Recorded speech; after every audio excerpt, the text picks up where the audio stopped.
Good morning बच्चों।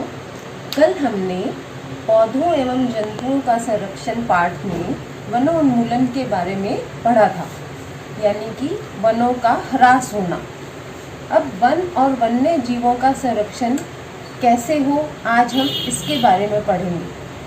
क्योंकि वनों का ह्रास हो रहा है, यानी वन क्षेत्र कम हो रहे हैं, तो कुछ ऐसे सुरक्षित क्षेत्र बनाए गए जहाँ पर वन एवं वन्य जीवों का संरक्षण यानी उनको आराम से रखा जा सके। उसी क्रम में पहला है अभयारण्य। अभयारण्य को हम सेंचुरी भी कहते हैं। यह वह क्षेत्र है जहाँ जंतु एवं उनके आवास किसी भी प्रकार के विक्षोभ से सुरक्षित रहते हैं। विक्षोभ का मतलब होता है किसी भी बाहरी प्रकार के मानव के आक्रमण से, शिकार से, इस प्रकार के विक्षोभ से वहाँ के जंतु जो हैं वो सुरक्षित रहते हैं। इसका एक उदाहरण है राजस्थान में भरतपुर अभयारण्य, जो मुख्य रूप से पक्षियों के लिए प्रसिद्ध है। दूसरा है इसी क्रम में राष्ट्रीय उद्यान। इन्हें हम नेशनल पार्क भी कहते हैं। वन्य जंतुओं के लिए आरक्षित क्षेत्र जहां वह स्वतंत्र रूप से आवास एवं प्राकृतिक संसाधनों का उपयोग कर सकते हैं, यानी कि इन क्षेत्रों में वन्य जंतुओं को उसी तरह रखा जाता है जैसे कि वो प्राकृतिक आवासों में अपना रहते थे, और लेकिन यहाँ पर भी शिकार आदि जो है वो निषिद्ध होते हैं, यानी किसी प्रकार का बाहरी आक्रमण उन पर नहीं हो सकता। इसके उदाहरण है असम में काजीरंगा राष्ट्रीय उद्यान, जो कि किसके लिए प्रसिद्ध है? Rhinoceros, RHINOCEROS। इसे हम हिंदी में गैंडा कहते हैं।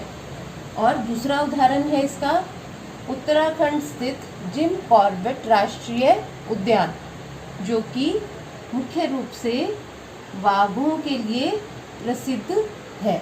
आपको पता ही होगा कि बाघों की यानी कि टाइगर की जो संख्या है हमारे देश में निरंतर कम हो रही थी, तो सरकार ने उसके लिए एक प्रोजेक्ट टाइगर भी चलाया, जिससे कि इनकी संख्या को बढ़ाया जा सके। इसी क्रम में तीसरा जो क्षेत्र है उसे हम जैव मंडल आरक्षित क्षेत्र कहते हैं। इंग्लिश में इसे हम बायोस्फीयर रिजर्व कहते हैं। ये बहुत ही व्यापक क्षेत्र में फैला हुआ होता है, जिसमें वन्य जीवन, पौधों और जंतु संसाधनों और उस क्षेत्र के आदिवासियों के पारंपरिक ढंग से जीवन यापन हेतु विशाल संरक्षित क्षेत्र जो है वो जैव मंडल आरक्षित क्षेत्र कहलाता है।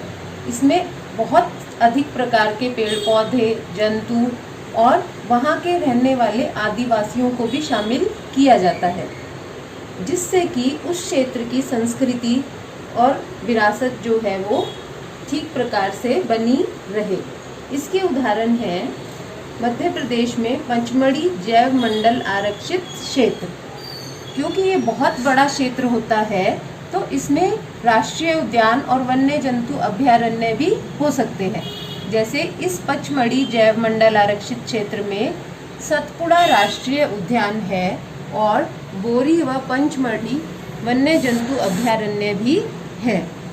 इसी का दूसरा उदाहरण है ग्रेट निकोबार बायोस्फीयर रिजर्व। ये अंडमान और निकोबार जो द्वीप समूह है वहाँ पर स्थित है, और ये जो क्षेत्र है पूरा जैव मंडल आरक्षित क्षेत्र, ये पूरी तरह से जैव विविधता का संरक्षण करते हैं।